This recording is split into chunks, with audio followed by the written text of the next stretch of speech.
Hello, isang mapagpalang araw po sa inyong lahat mga kamaestro, mga kapatid, mga kapangalig. So ngayong araw ay petsa 24 ng August, isang mapagpalang umaga. Sana lahat po tayo payapa. Sana lahat po tayo ay nasa mabuting kalagayan. At sana po ay lahat tayo ay nagkakaroon ng quiet time o devotion sa ating amang lumikha, sa ating divine providence. Kasi alam naman po natin, especially sa mga anak ng Diyos na totoong nakakakilala sa Kanya ay marami na mga prophecy sa mga propesiya ang nagaganap at yan po ay nalalahad sa ating banal na aklat sa divine creature. So ngayon mga kamestro ay bago tayo magpatuloy sa aking devotion or words for the day, ay nais ko muna kayong imbitahan. I would love to inviting you to please follow, like, and share. Napakahalaga po ng pag-share nitong salita ng Diyos sa ating mga kababayan. So this is now one of the modern ways of evangelizing. Okay? Evangelizing means spreading the word of God para marami tayong maisalbang mga kapatiran, no? Sa ating sa mga kanilang mga kasalanan, no? So lahat tayong mga tao, we cannot deny that we are all sinners. Walang banal, walang perpekto kundi ang Panginoon. Kahit pastor, pare, whatever high priest or leaders in the world, we are just human. Sometimes we are weak and vulnerable at kung tayo man ay nagkakasala, laging hayag, no? Ang kapatawaran ng Panginoon sa atin. The God always saying that once you repent and you admitted to our God that you have sinned against Him, obvious man o hayag man o hindi hayag, ay patatawarin ka niya kapag nakikita niya sa sarili mo at nararamdaman niya sa puso mo that you are sincere, asking forgiveness sa kanya. At sa umagang ito, makikita niyo naman mga kamaestro, hold on for a moment, nawala yata ako, ang pagtatalakayan natin ay tungkol dito sa paksa, no? Why rebuking is necessary to us? Is it our obligation to our God? Obligation ba natin sa ating Panginoon ang rebuking? Alam ko, marami sa ating mga tao, especially yung hindi masyadong nakakakilala o nakikilala ang Panginoon sa kanilang mga puso, hindi hindi isinasapuso 'no, ang pagiging mabuti ng Panginoon sa atin ay nasasaktan sila kapag nakakarinig sila ng mga salitang may kinalaman sa scripture o banal na aklat.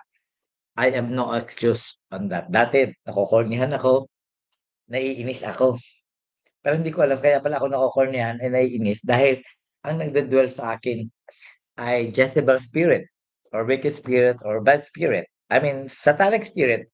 Kasi if you are in with the Lord, lahat ng iisip mo dapat mabuti kasi 'di ba, we have our superpower, God. He is our Alpha and Omega, right? So he is a divine creator, kaya nga divine. So lahat ng isinila o ginawa niya sa mundo ay divine at banal, mabuti. Tayong mga tao, tayo naman ang gumagawa ng dahilan kung bakit tayo hindi nagiging matuwid at banal dahil tayo nga ay lumalayo sa Kanya. Sa paanong paraan? There are three kinds. Lust, okay? The pride of lust, yung lust natin, yung tawag ng kalamnan na kahit alam nating bawal, gagawin natin. Ikalawa, the pride of sight. Yan ang mga tatlong bagay na magpapalayo sa ating connection sa ating Panginoon. The pride of sight. Kung ano nakikita natin kahit hindi natin kaya at hindi pa kaloob ng Panginoon sa atin, pinipilit nating kuhanin. Eh merong proper or right timing sa Panginoon sa atin. God has his own reason. Bakit kahit anong pagpupumilit mo sa sarili mo ay hindi mo makuha yung ina-achieve ng utak mo. Hindi mo kasi sinusunod ang puso mo. So dapat naaayon sa kalooban ng Panginoon. Huwag mong isisisi sa ating Panginoong Hesukristo o sa ating Diyos Ama sa langit yung mga bagay na hindi mo ma-acquire. Tingnan mo nga ang nangyari kay Job, 'no mo? Lahat-lahat ay nawala sa kanya, even yung kanyang kalusugan, 'di ba? Humina siya, namatayan siya ng mga mahal sa buhay. Anong sagot niya sa kanyang asawa nung sabihin nung naitin siya ng kanyang asawa si Job, okay? Kung totoong may Diyos, bakit nangyayari sa iyo yan? Kaya anong sabi ni Job? I was born naked. Isinilang akong walang pag-aari, hubad. Hubad din o naked din ako mawawala. Ibig sabihin, tayong mga tao, okay? Ay sinasabing isinilang na kawangis ng Diyos, hindi kawangis sa itsura. We should be kawangis ang attitude. Meron tayong Christ-like manner. Meron tayong God-like manner. Okay? Holistic manner. Meron tayo holy, banal. So yun lang naman ang inaasahan ng Panginoon sa atin kung gusto mong makasama sa kanyang banal bayan o sa kanyang kaharian. So, without further ado, shout out po sa aking napaka-loyal na follower, ang aking best friend na kapatid. I love you, Ate Cristina Manalo and Michael Cabrera. They are watching right now. Thank you so much for gracing over. Kasi Michael ay isa rin nating natulungan sa ating mga charity when I was doing charity vlogging in the Philippines nung panahon ng pandemic. So without further ado, let's get into our topic for the day as part of my daily devotion. Okay? Sabi ko nga, ang pamamalakaya, spreading the word of God ay walang criteria. Hindi kinakailangan doctor's graduate ka, master's graduate ka, college graduate ka, whatever your status in life. Mayaman ka man o mahirap, nakapag-aral ka man hindi, nakakapagbasa ka ng Bible at nagkakaroon ka ng sarili mong pagkaunawa with the guidance of the Holy Spirit, okay? Meron kang discernment, yung proper judgment sa iyong naiintindihan with the guidance of the Holy Spirit, then you can spread the word of God. No excuse. Eh sabi nga ng Diyos, sumayo kayo at mamalakaya ng salita ng Diyos. 'Di ba? Maging mamamalakaya kayo ng aking salita. So ngayon, tayo ay magmamalakaya. Hindi po ako pastor, hindi pa ako church leader. I am just a believer, mananampalataya, okay, na may obligasyon. I am obligating myself, not God is obligating me, to sharing this, to use the gift of teaching, the wisdom and the knowledge and the discernment that God has given me to spreading the word of God. All right. So, sa Christian belief, rebuking, okay, ang pagtatama, pag-i-scold, pagtutuwid is a spiritually and relationship which is significant act as Christian. When we say Christian, we are children of God who believe first in our divine creator. Kasi yung unang commandment love God above all with all your hearts and soul. And who believes in His only begotten Son, Jesus. That's why tinawag tayong Christian. So when we say Christian, we should have a Christian-like manner. Jesus-like manner that we all know kung gaano kabuti ang Panginoon sa atin. Ibinigay niya ang kanyang sariling buhay and even the Father God allowed the life of His begotten Son, only begotten Son, Jesus Christ, to die on the cross para lang maligtas tayo sa ating mga kasalanan. That's so unselfish, our Father God and Jesus Christ to us para maligtas tayo sa ating kasalanan. Ngayon, ano yung binabalik natin sa mabuting ginawa ng Panginoon sa atin? Tayo ba ay nagpapatuloy being a sa Christ-like activities or manner o gumagawa tayo ng bagay na ikasasakit ng ating Panginoon, na ikasasakit ng loob ng ating Ama? Gusto niyo ba kayong mapalo? 'Di ba ang ating mga magulang pinapalo tayo kapag nagsasalita tayo ng masama, gumagawa tayo ng masama kasi gusto niya tayong tuwid, 'di ba? Gano'n din ang Panginoon, napopoot din siya kapag tayong mga anak ay hindi sumusunod sa kanyang tagubilin. That is how our Father God and Jesus Christ teaching us a lesson. So let us continue. So rebuking refers to correcting, okay? Pagko-correct, pagtatama, warning o pag-a-alarm sa'yo sa mga ginagawa mo o calling out a person. Hindi naman 'to intentional na para manghiya tayo, para manakit tayo ng ating kapwa kasi ina-allow 'yan ng Bibliya, eh, okay? To calling out a person, okay? Kuhanin mong attention ng tao. Kung kailangan mo siyang i-rebuke in front of many people para lang matauhan siya, gawin mo. Kasi ginawa mo yun, hindi naman yung katauhan ang kinagagalitan mo doon, yung bad spirit, yung Jezebel spirit, okay? yung wicked spirit na nagdwedwel o nananahan sa katauhan ng isang banal na likha ng Diyos. Kasi we were all created divine and holy. So typically, a fellow believer, kung maaari, fellow believer mo, means to say, yung nakakilala sa Diyos at sa ating only begotten Son, Savior and God also, Jesus Christ. Diba? Who is in sin, na nagkakasala, gumagawa ng error or spiritual danger. Pero pwede natin din i-rebuke ang mga hindi natin kapanalig. Lalong-lalo na kung mga ito ay malapit sa akin, sarili kong perspektibo, kadugo ko, bloodlines ko, o mga taong naging bahagi ng buhay ko. Mga kaibigan ko, best friends, o whoever that I have a close relationship, kailangan natin gawin yon. Hindi para pasakitan sila, kundi para ituwid at itama sa kanila at ipakilala nila sa kanila ang tamang daan. At ang tamang daan papunta sa kalangitan ay ang pagtanggap sa ating divine creator at sa kanyang only begotten Son na ang sinasabi nga ni Jesus sa kanyang salita, I am the way, the truth, and the life. No one will go directly to heaven without passing through me. So kailangan natin ding i-acknowledge ang ating Panginoon at itong panahon ito ay panahon ni Kristo. Amen. Okay, bibigyan ko kayo ng iba pang kahulugan ng rebuking.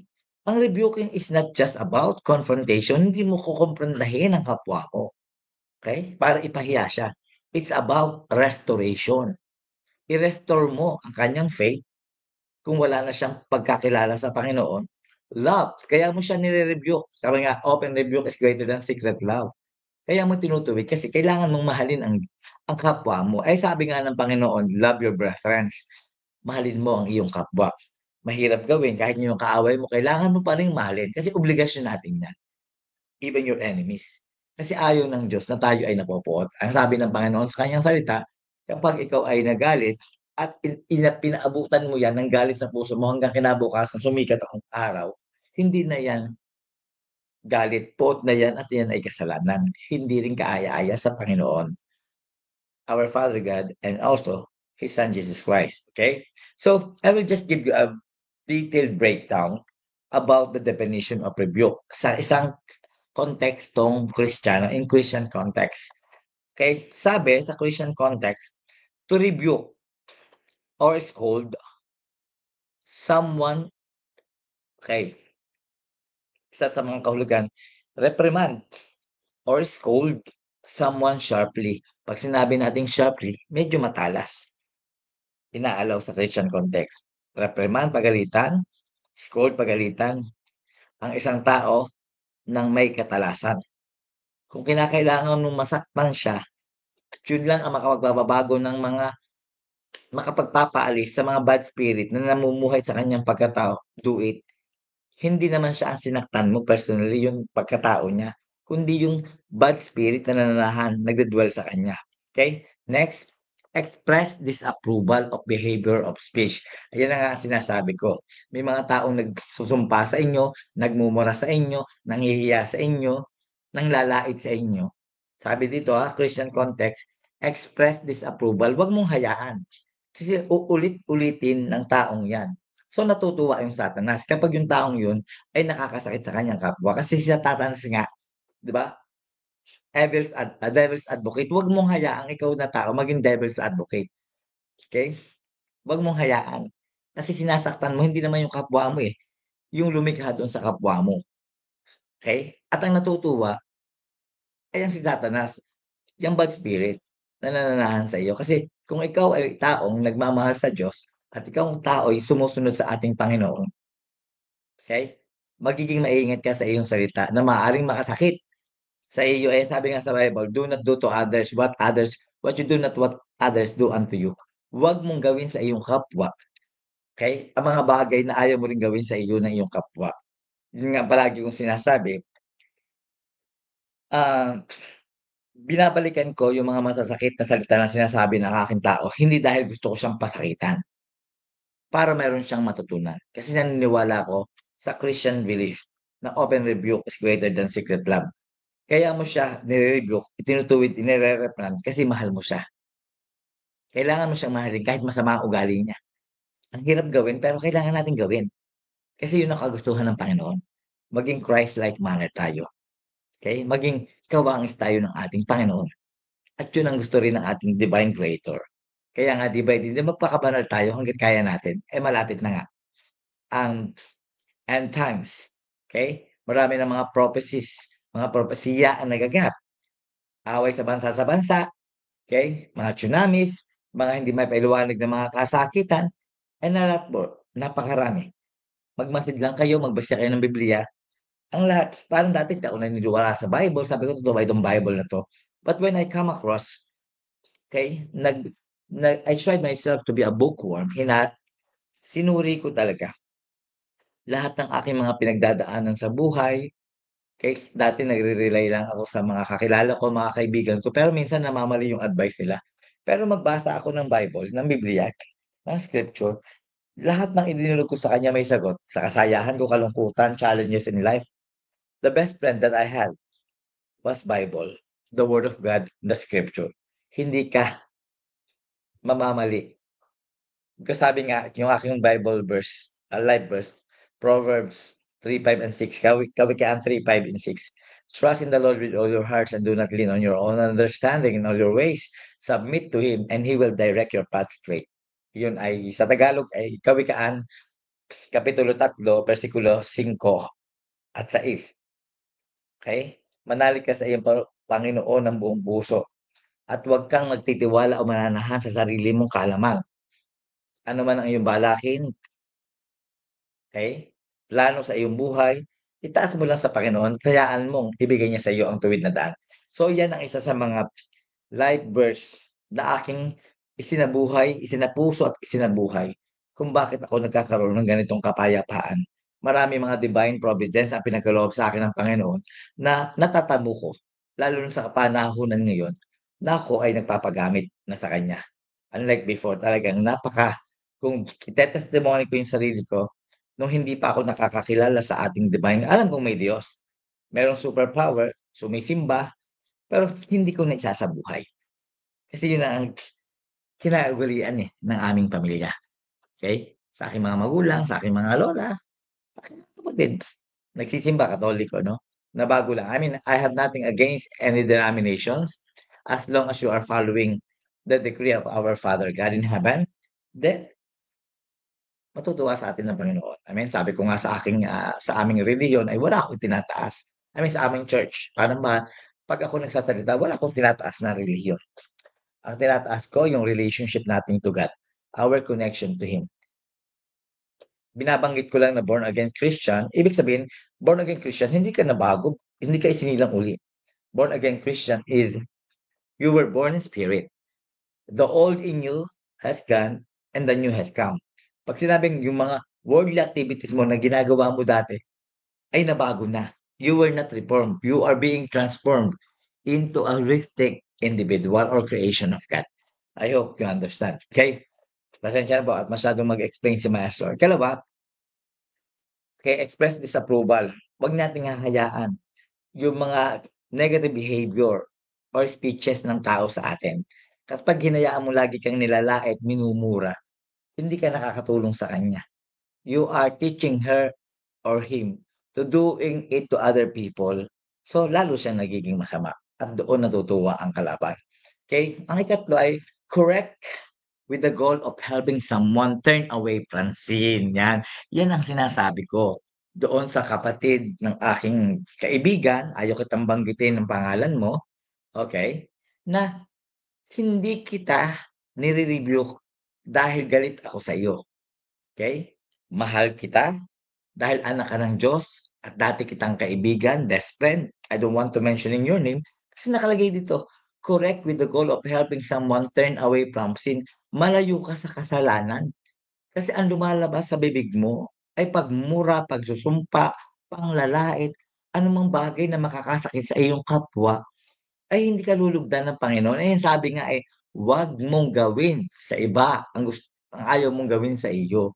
'Di ba nasasaktan ka kapag binalikan kita ng masasakit ding salita, pero hindi kita minumura, okey, gano'n, ha? Hindi kita mine-mention, hindi kita nilalait o laitin man kita, kailangan mong maramdaman kung gaano yung sakit kasi yun ang katuruan sa atin.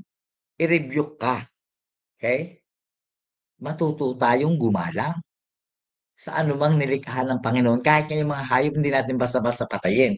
Yung mga halaman kasi sila ay banal na nilikha ng Panginoon. May mga purpose yan sa atin.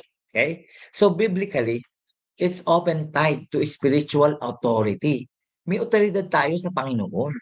Lahat tayo to rebuke wrongdoings of our brethren, ating kapatid. Bakit? Kasi obligasyon natin yun. Spreading the word of God, correct natin, iskoldan ang mga linggayo ginagawa ng ating kapwa dahil ang nagdudwell sa kanila ay bad spirit.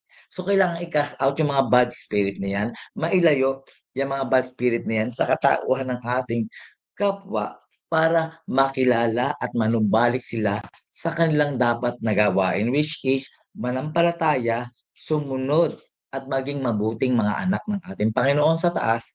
Okay? Nakakatulong ay ang kanyang bugtong na anak na si Jesus sa kanyang kapanahunan. Okay? Maliwanag? Should be, we have an spiritual authority, love, pagmamahal. Kasi kung may pagmamahal ka, holistic ka, and a concern for truth and righteousness, katotohanan at pagiging matuwid. Okay?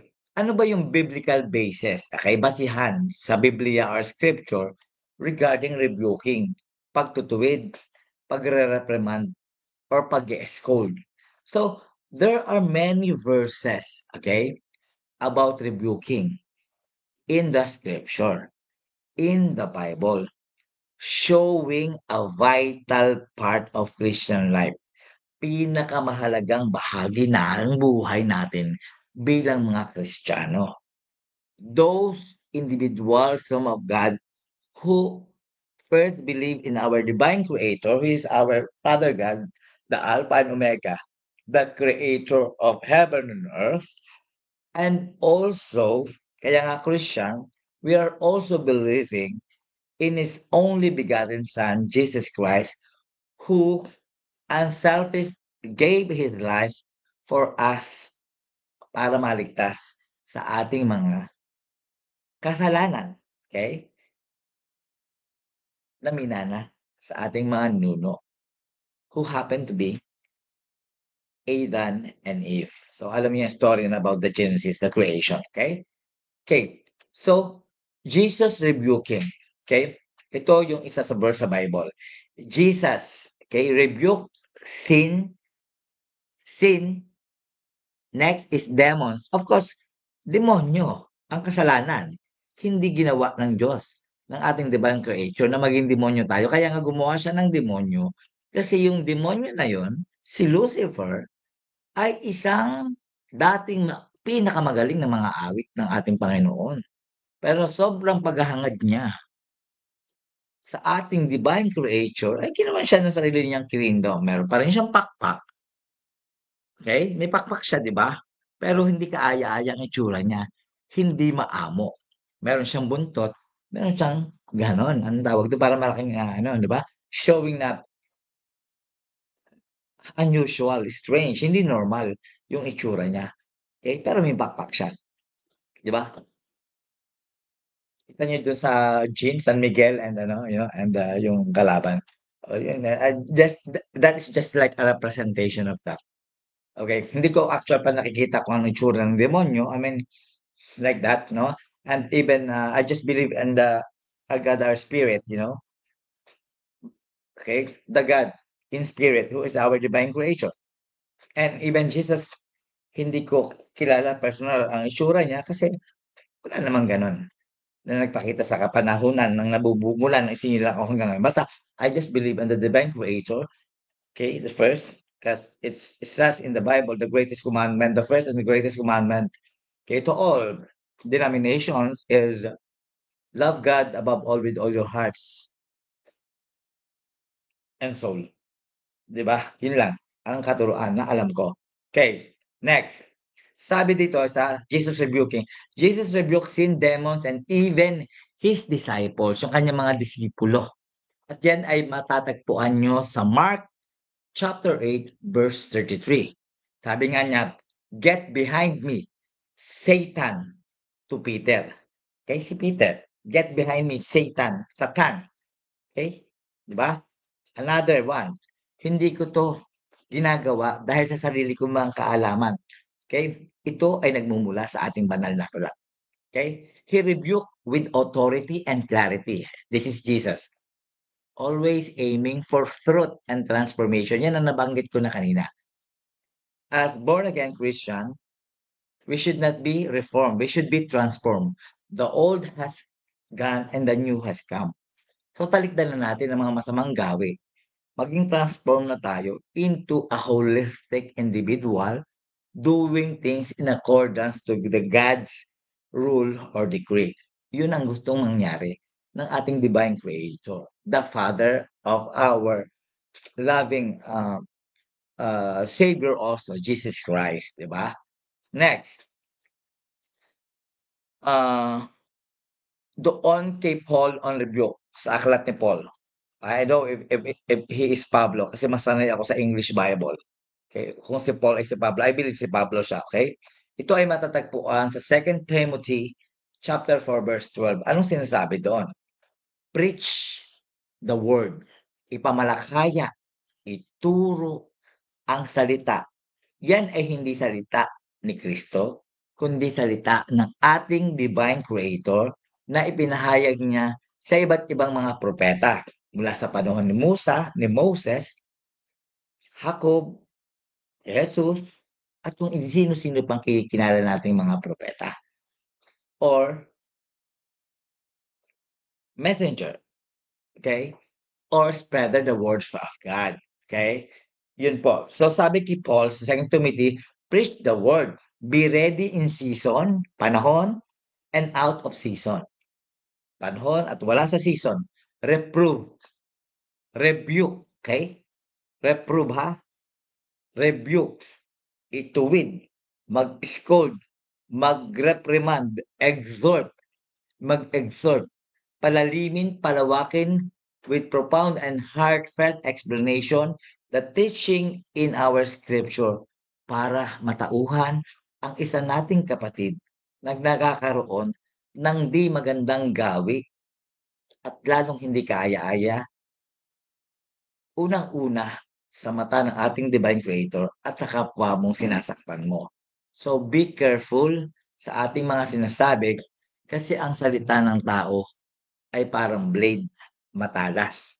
It can make, maganda sana kung maganda sinasabi, it can make, and it can break kung pangit. Okay? So yan ang dapat natin gawin. So, itong exhortation is with complete patience and teaching. Kailangan, sabi nga sa isa sa katuruan, patience is a virtue.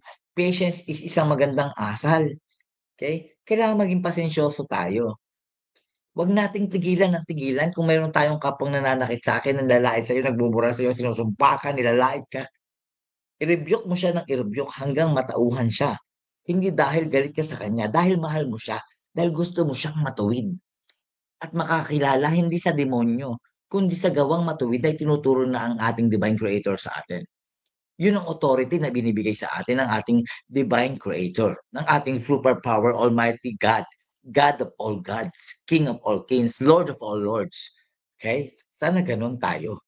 Okay? Huwag tayong mahiyang mag-teach, mag-preach ng salita ng Diyos kasi yan ang obligasyon natin. Obligahin natin ang sarili natin kasi yan ang makapagtutulong sa atin, makakatulong tayo sa atin para makapunta tayo sa bayan na banal at ma-enjoy natin ang kapangakuan ng Panginoon. Kapag tayo naroon, walang kasakitan, walang problema, walang any negativism na mararanasan natin, kundi makikipag-awitan tayo sa kanyang libu-libong mga anghel sa makalangit na himno. 'Di ba ang sarap ng ganung banding, 'di ba? Huwag tayong maging makasarili. I-share natin sa mga hindi nakakakilala, ano man ang kanilang relihiyon. Kristiyano man, born again, Islam, whatsoever. That is our obligation to preach and spill out the word of our divine creator. Okay? Yung mga propeta, yung mga mansehero, yan ay mga ginamitan yon. So we are now the modern prophets of our generations. Okay? Dapat ganyan tayo. Dati nakikornihan ako, nababaduyan ako, naiinis ako. Pero ngayon tinatamahan ako. Kasi napalo din ako. Pinalo din ako ng Panginoon. Maraming mga challenges sa buhay. okey? Dahil nananahan ako sa sariling kakayahan, alam kong magaling ako, alam kong gan'to, may maganda akong trabaho, may kinikita ako. Wala akong Diyos, ang dino-Diyos ko yung kapangyarihan, dino-Diyos ko yung pera, ang dino-Diyos ko yung posisyon ko. And I even did not follow any suggestion or advice from other people dahil alam kong magaling ako, pero hindi pala tama yun. Nung ako ay magkaroon ng cancer at maka-survive, hindi pa rin ako na-heart attack, na-stroke, hindi pa rin pangatlo, na-stroke ay dun ako natahunan at na-heart attack. Ito na siguro yung calling ko, magpagamit na ako sa Panginoon, which is I was really convinced by lot of pastors to using the gift of teaching and the knowledge that God has given me to spreading the word of God. The reason why I am here, hindi ako nahiya mag-spread ng word of God. That this is my obligation to myself, more so to my Father God in heaven. Okay? Kalawa, sa Titus chapter 2 verse 15, sabi, declare these things, exhort, lagi na naman may exhort, 'di ba? And rebuke with all authority. Bigyan mo ng authority ang sarili mo mag-rebuke sa maling ginagawa sa iyo ng kapwa mo. Dahil ang nananahan sa kanya, sabi kanina, ay demonic, satanic. Kasi wala namang taong gustong makasakit ng kanyang kapwa unless ang naglalaro sa puso at isipan mo, ang nagdwe-dwell at ini-entertain mo ay gawaing masama at yan ay galing kay Satan, Lucifer o Satanas or whatever. Evil deeds, demonic deeds, wicked spirit, Jezebel, and lots more. Anything bad doings that you are doing to your kapwa o maanumang nilikha ng Panginoon, kahit nga hayop kailangan din nating igalang kung kinakailangan, 'di ba? Kasi walang nilikha ang ating divine creator na pangit, lahat ay maganda.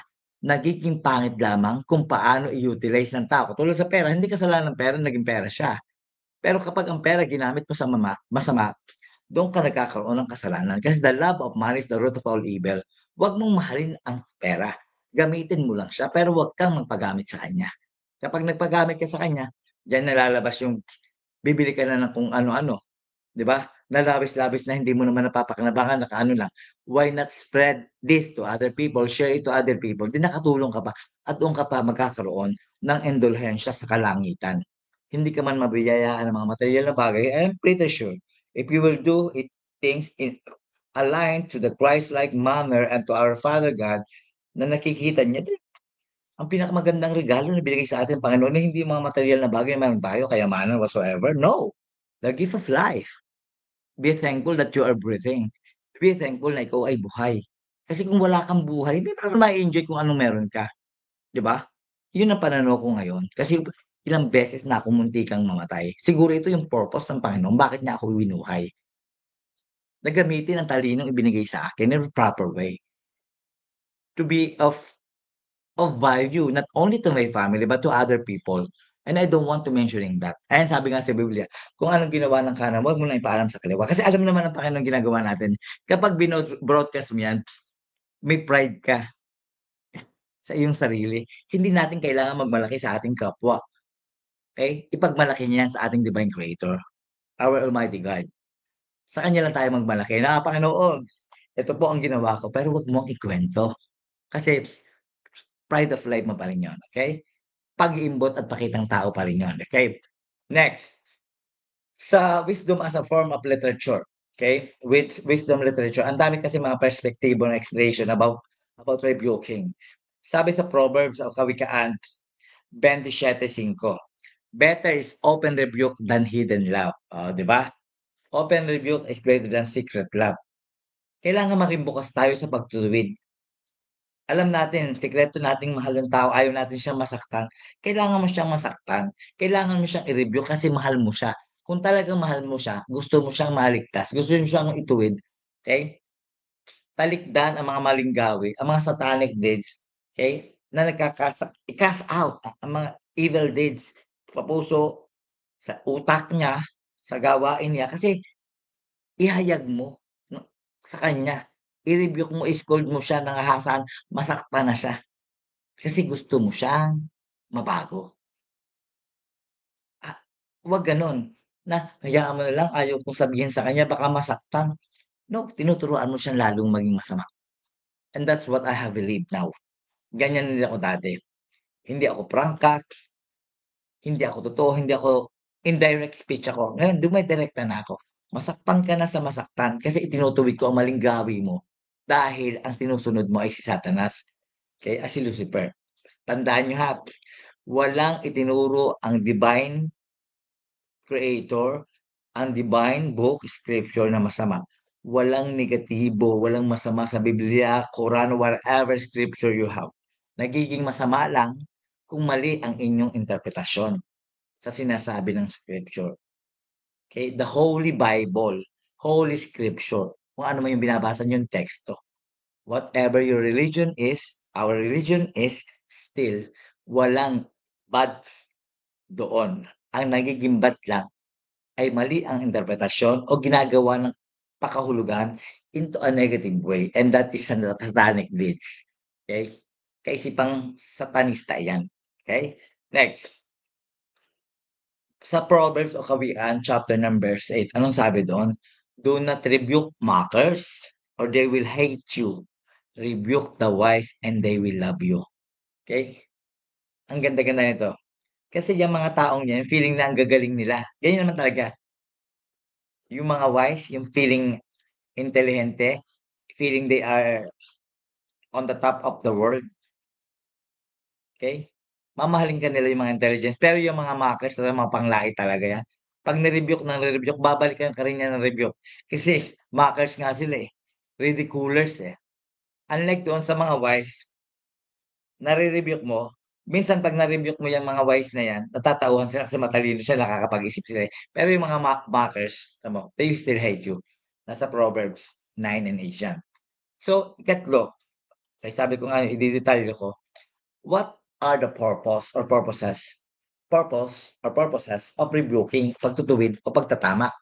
So, Christian rebuke is not about judgmentalism, okay? Hindi paghuhusga, but is the way to motivate, a form or way or an avenue to motivate our our brothers and sisters who trust in our Father God, Divine Creator, and His Son, Jesus Christ, our Savior also.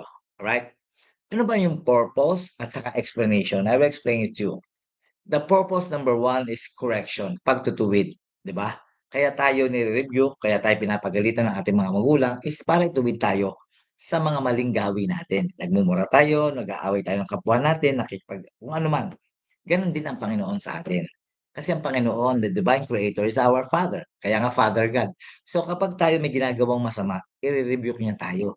Papaluin niya tayo para matuto tayo. Di ba pag tatabik tayo ng isang masakit-sakit sa puwet ng ating mga magulang, 'di ba? Kunyari nagmura tayo, tinampal yung bibig natin, "Ay ang sakit, dumugo ng konti." Hindi na natin gagawin yun kasi ang sakit, eh.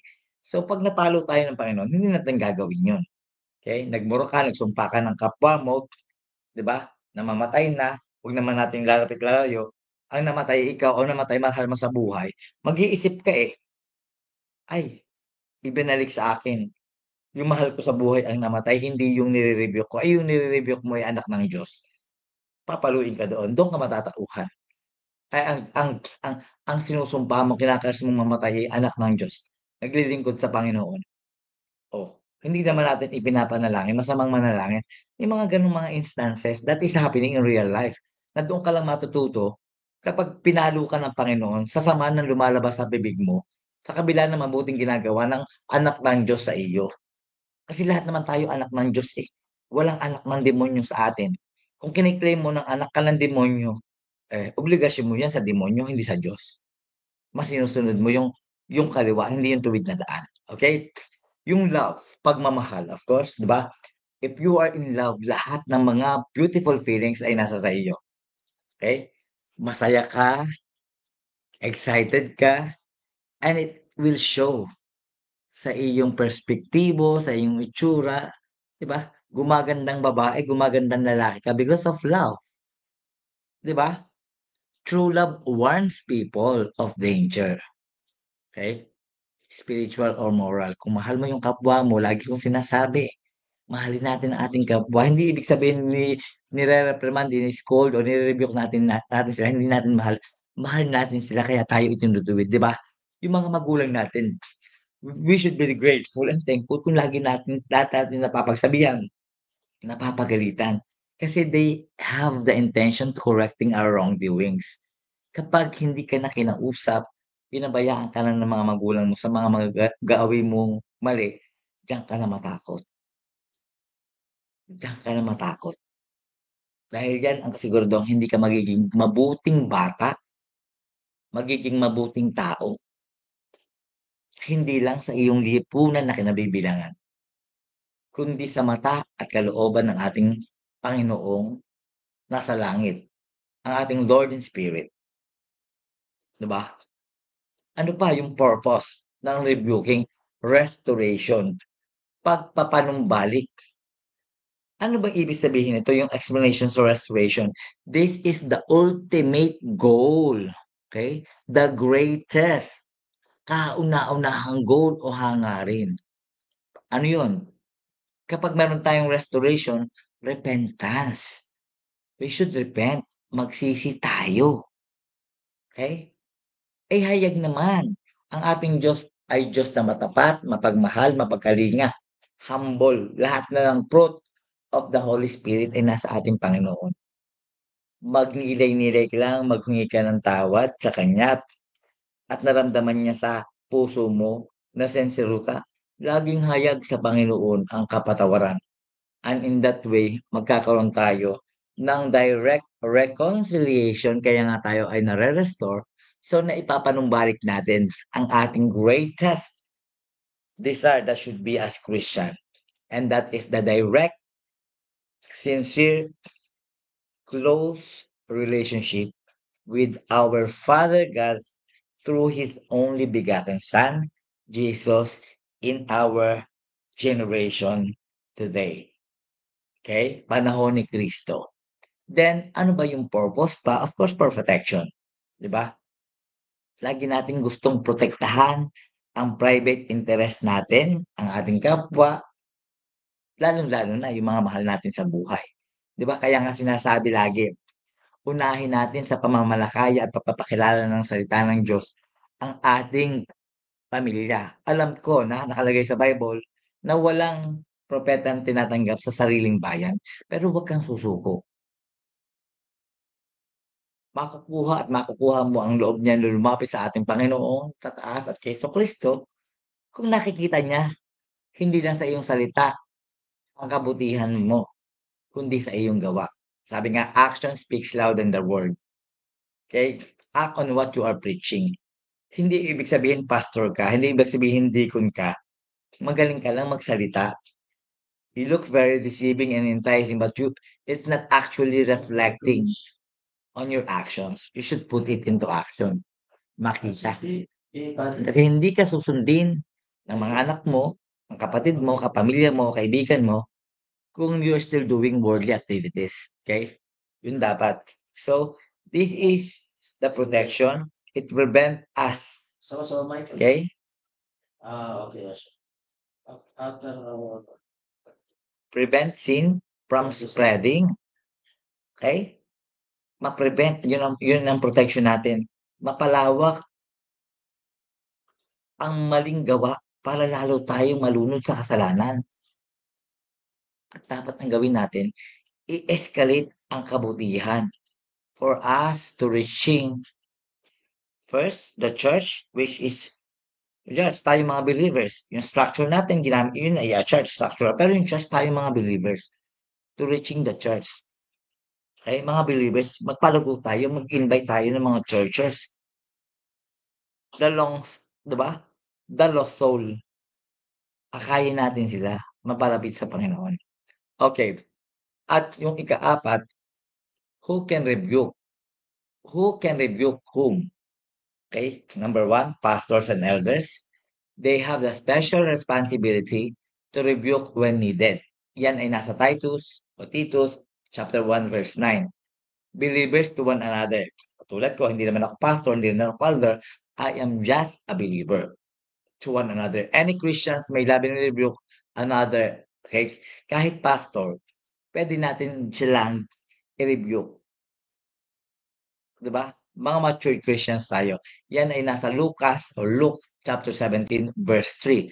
Then with caution and humility. Yon, caution at humility. May kababaan loob. At yan ay makikita natin sa chapter 6 ng Galatians verse 1. Sabi dito, sa Galatians chapter 6 verse 1, if someone is caught in a sin, who okay, you who live by the Spirit should restore that person gently. Okay? Gently. Okay? Then, ikalimang bahagi, how should rebuke be done? Okay? According to the New Testament, Bagong Tipan, rebuking should be, okay, number one, anong aspekto, anong description? Aspect of love, in love, not with arrogance or anger. That is in Ephesians 4 chapter 15. Minsan kinakailangan nating taasan ang ating boses kasi tumataas ang boses ng demonyo na kalaban natin hanggang masaktan siya. But walang arrogance. Okay? Yung kaimbuturan, kapagmayabangan. So please read Ephesians chapter 4 verse 15. Makikita nyo doon, mababasa nyo. It's very long kung aking tatalakayin pa. So ang main purpose ko rito is about rebuking gently. Okay, mahinahon, with care for the person's dignity. And you will find it in Galatians chapter 6 verse 1. Okay? And yun ang isa sa pinakamahalaga, with wisdom. Sabi natin, kapag wisdom, this is the divine knowledge that God has given us. Okay? Framing and tone manner. And you will find it in Ecclesiastes chapter 3 verse 7.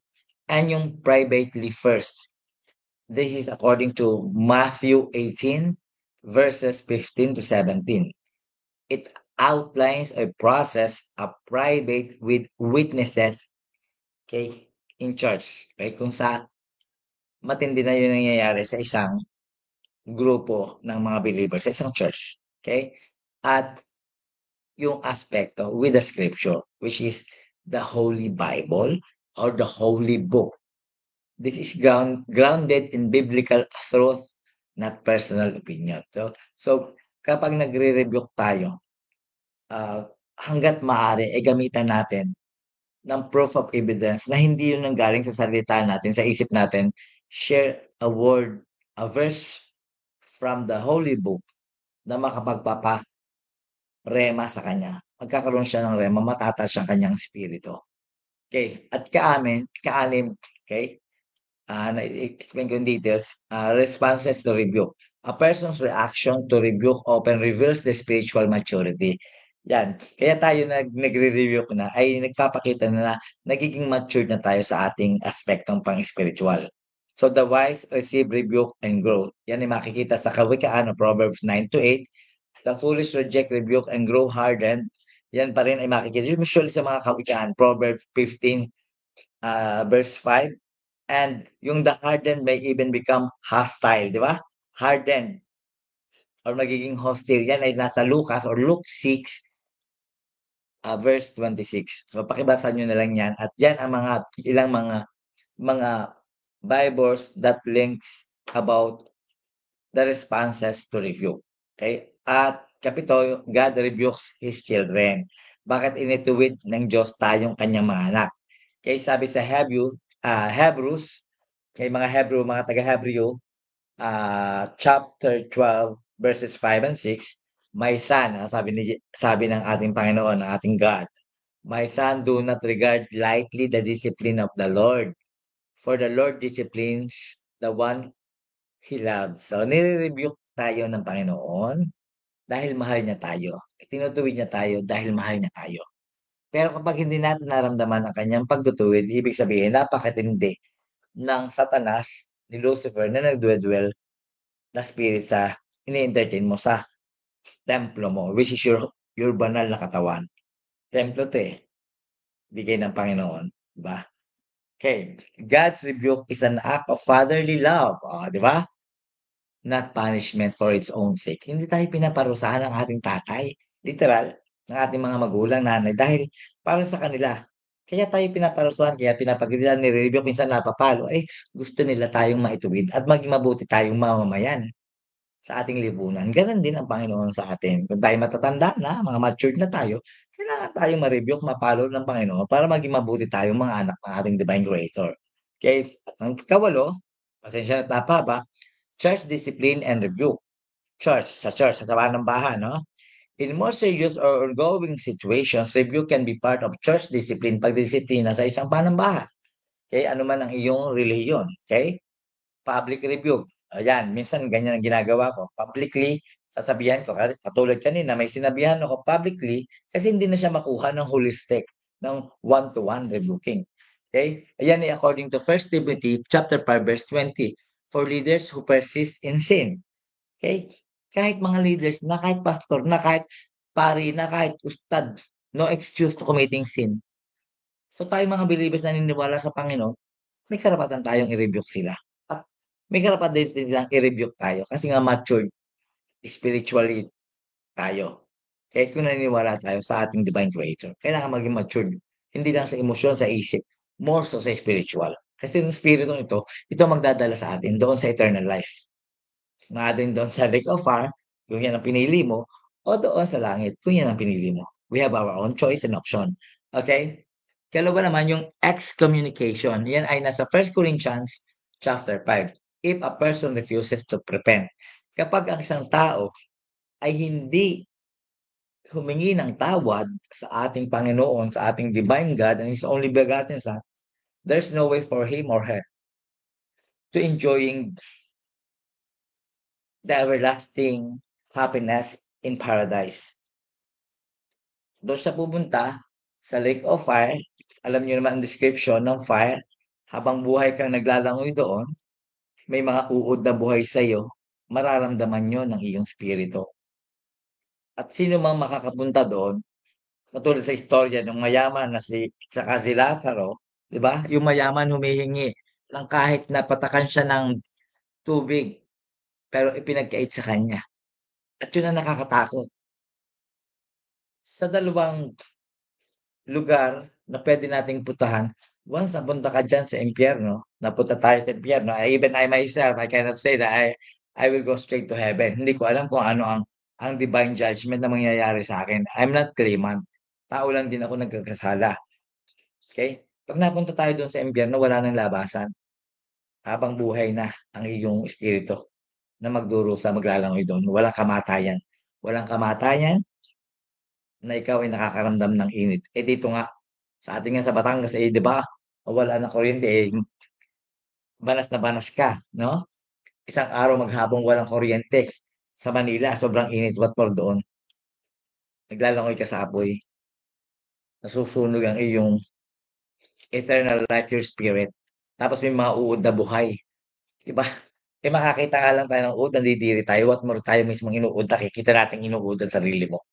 Tapos meron pang asupre, yung lumalabas sa bulkan, gano'n, gano'n katindi. 'Di ba? Tapos wala ka, kahit uhaw na uhaw ka hindi ka papainom. Hindi ka mamatay-matay, 'di ba? Papanalangin mo, "Matay na ako." Eh, paano nga hindi ka na nga mamamatay kasi eternal life natin 'yun, eh.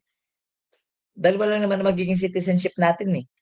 Kung tayo ay banal at tutunod sa Panginoon, do'n tayo citizenship natin sa heaven, sa bayan na banal. At kung hindi ka banal, may citizenship ka rin doon sa impyerno. Oh, guys, wake up. Lahat tayo ay pansamantala lang dito sa mundo. We are all strangers and visitors here. Hindi natin pag-aari, okey? Hindi tayo mortal. Ay hindi tayo immortal, we are mortal, whether we like it or not. Mawawala at kukuhanin ng ating Panginoon o sino man Panginoon ang gusto mong kumuha sa iyo, yun yun, okey? So be careful. Marami ng mga propesya ang nagaganap sa kasalukuyan, okey? That is one of the signs of end times, malapit na ang pagbabalik ng ating Panginoong Kristong at Son of God. Na buhay na pumunta sa langit at ang sabi nga niya sa rapture, hindi alam kahit ng Panginoong Diyos, okey? Hindi alam ni Kristo kung kailan siya uutusan ng ating divine creator. At doon sa rapture is just like a blink of an eye, gano'n dadalhin sa alapaap, okey, yung mga tao na nagpakabanal. at sumunod sa banal na kautusan ng Panginoon. At ang maiiwan ay yung mga taong hindi nakasunod, pero may tsansa pa tayo. Merong 7 years of tribulation, lubos na kapighatian, at kung kaya mong mapaglabanan yung tribulation na yon, malabanan yung mga beast, okay? Malabanan yung hindi mo tanggapin ang tatak ng demonyo na 666, di ba? Nababanggit diyan whatsoever tatak yan, 666. Yung sinasabi, devils, ano, na yun ang magiging way para ikaw makabili at makapagbenta for your survival. Then kapag nagpatatak ka nun, sinasabi, isinuko mo na ang iyong kaluluwa sa impyerno kay Satanas. So yun lang, masyadong malalim, no? Nakakatakot pag-usapan. Pero kailangan nating i-lecture. Isang araw, i-lecture ko, okay? Pag-uusapan natin about the rapture and the tribulation. Yun yung part ng Holy Scripture na nakakapangilabot, which is talagang hindi, no one will love and like to hearing that, especially kung ikaw ay isang taong walang pagkakilala sa Diyos. Pero sa mga kagaya nating mga Kristiyano at ilang mga believers, whatever your denomination is, na ino-offer mo, sino-surrender mo yung buhay mo sa Kanya, espiritu mo sa taas, hindi ka matatakot. Kasi alam mong isasama ka niya kasi sumunod ka sa Kanya. Okay, next. Again, the goal is repentance and restoration. Yun ang goal ng rebuking. Mag-repent at ma-restore tayo sa ating pananampalataya at pagsunod sa ating Panginoon, sa ating divine creator and his only begotten son Jesus. Okay? Dahil yun ang reign niya, panahon niya ngayon. Okay? Then sa ikasyam, yung misuse and dangers of rebuking. Merong misuse, maling paggamit at panganib ng pagre-rebuke. Not all rebukers are biblical. Dangers include. Yun nga ang sinasabi ko. Kapag nagre-rebuke tayo, mag-state tayo ng ilang mga verses sa Bible para makita na at marinig nila na hindi galing sa talino mo lang. Kasi may mga tao talaga matatalino, cum laude, magna cum laude, valedictorian, whatsoever. They are using their knowledge. Use your discernment. Use your wisdom. State some verses of the Bible about rebuke para maniwala sa iyo yung nire-rebuke mo. Okay? Sabi, ganyan-ganyan lang kasi matalino naman yan, 'di ba gifted yan, eh. Matalino naman si maestro kasi, honor student yan, eh. Gifted yan, eh, madali yan mag-isip. No. As a son of God, I am rebuking, okay? Not insinuating, injecting lines and verses from the Bible to prove, rather, na hindi galing sa akin yan, galing yun sa Biblia. Bakit tayo nagre-rebuke, okay? So number one, misuse at dangers ng rebuking, yung legalism. Rebuking based on man-made rules, wag yun. Yan ang sinasabi ko, wag ka magre-rebuke dahil sa rules mo lang bilang tao. Dapat nagmumula sa banal na scripture, banal na aklat. Kung yan man ay nasa halimbawa sa Islam sa Quran, make use one of the verse doon para i-rebuke mo, ituwid, scold yung maling gawain ng iyong kasamahan sa pananampalataya and the rest of the Holy Scripture, kahit sa Bible, sa ating mga Kristiyano. Okay? And number one is yung pride of superiority. Yun, masyadong ang taas-taas ang tingin mo, superior ka kasi ang galing mo, magna cum laude ka, you have all the avenue to rebuke. So, ayaw din ng Panginoon yan. Diba? Rebuking without humility. You should have the deeper sense of humility with modesty when you rebuke. After you rebuke, you say sorry. The main reason why I'm doing for this to you is for you to be changed. Okay? To repent. Humingi ng tawad, wag na sa akin kasi nasaktan mo ako. Humingi ka ng tawad sa Panginoon dahil sinaktan mo ang anak ng Diyos. Okay? With humility. Humingi ka ng tawad sa kanya, sorry. With humility and modesty, nasabi ko to sa iyo kasi gusto kitang maituwid. Kasi gusto kitang mapapunta sa kaharian ng Diyos. Hindi sa kaharian ni Satanas, ni demonyo. Okay? Then yung hypocrisy, hypocrite. Okay? Ano ba yung hypocrite? Mga mapanlinlang. Mukhang mabuti sa personal, ang galing magsalita, pero wala namang nakikita sa action. That is mga false prophet, false mamamalakayan sa ngalan ng Diyos, false teachers. Okay, di ba ang teachers ay spiritual molder din? Moral molder din, not only intellectual. Di ba? Obligasyon yan ng mga guro. Okay, iba ang preaching sa teaching. Tatlo, false believers. Okay? Ano ba yung mga false believers? Nag-church. Okay? They are obligating themselves to go to the church, worship God, have fellowshipping, Doon mabait, then paglabas, mga away, 'di ba? So, walang puwang yung mga hipokrito sa bayan na banal o sa paraiso. So, ano ba ang wina-warn ng Son of God who is Jesus? Jesus 'no, sa panahong ito, warned strongly against such attitude. Ayaw ng anak ng Diyos ni Jesucristo na gawin natin 'yun kasi hindi nga 'yung kalooban ng Panginoon natin sa langit, ng ating divine creature. Si Jesus ang ginagawa niya o ginawa niyang representante sa kasalukuyang panahon o henerasyon para tayo ay maituwid. His only begotten Son, who is unselfish, He gave His life once for to redeem the world. At tayo yung mundo, maligtas. He is the great redeemer as we speak and as we believe. Kaya ano ba yung summary nito, okay? Sa summary, okay, ito yung mga elemento at mayroong mga description, okay? Definition: rebuking is a spiritual correction or warning. When we rebuke, let us do it with touch of spirituality. When we say spirituality, with holiness. Masasaktan man siya pero mararamdaman niya you are rebuking him or her because God, Father God and Jesus loves you, loves her or him, at ginamit ka lang niya. We serve as instrument. Motivation, i-motivate, palakasin siya. Why? Paano siya motivate? Mararamdaman niyang mahal mo siya. Ipinapakita mo sa kanya hindi lang sa salita kundi sa gawa. Bakit mo siya nire-rebuke? Hanggang magkaroon siya ng restoration. Mapanumbalik, mag-repent, at magpanumbalik ang katapatan at paniniwala niya sa ating Panginoon sa taas. Method, kaparaanan. Gently dapat. Wisely, privately. Then, you can use it publicly if needed. Kaya ginawa ko lang yun kanina eh. I did it publicly kasi hindi siya madaan. Kaya I don't want to mention her name. Sana nakikinig ka. Ginamit kita ng matalino, wisely, private, tayo lang lahat. Pero hindi ka nadaan doon. Ang tindi ng bad spirit na nananahan sa iyo. I hope you know that. My best friend, my classmate before. I was and I'm not doing this just to belittling you. Okay? Pero sobra-sobra ang bad spirit na nananahan sa iyo. So kaya ginawa ko kanina publicly kasi ito yung mga method eh. Ito ay katuruan ng scripture ng banal na aklat. Hindi ko kasalanan yun. I'm just following the Bible. Kaya yung authority, kailangan makipakita mo yung authority mo. And I'm also did that here sa trabaho. Okay?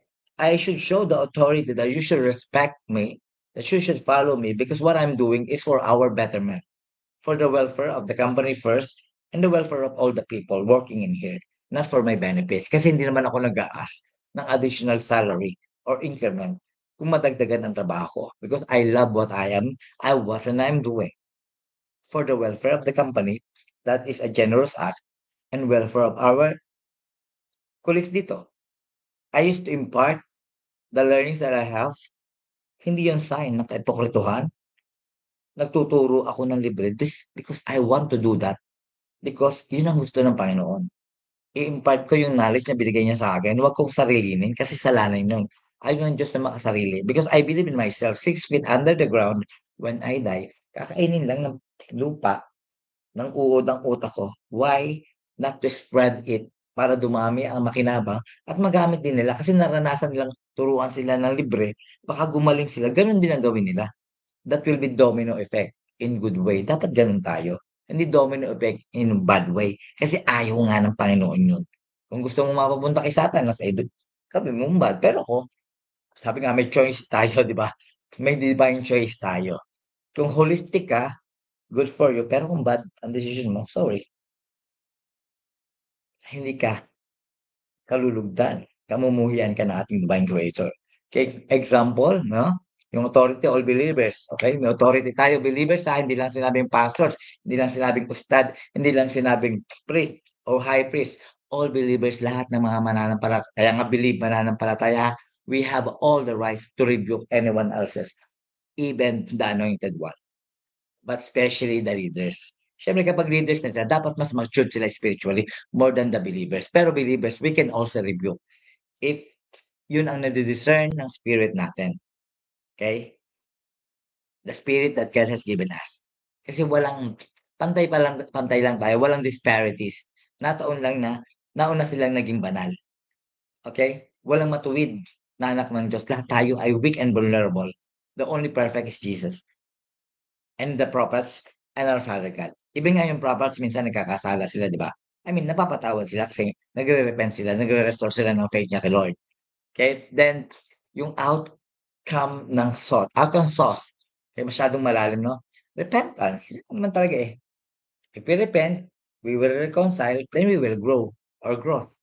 Lalago tayo sa ating pananampalataya. So I hope, no, this lessons about the scripture, this is my own rema, discernment, diniscern sa akin ng Panginoon. I'm open for questions if you want to ask questions. And I'm always saying that with humility and modesty, I'm not perfect. I'm just sharing what I have learned from the Bible, what I believe is right and proper in accordance and guidance with the Holy Spirit.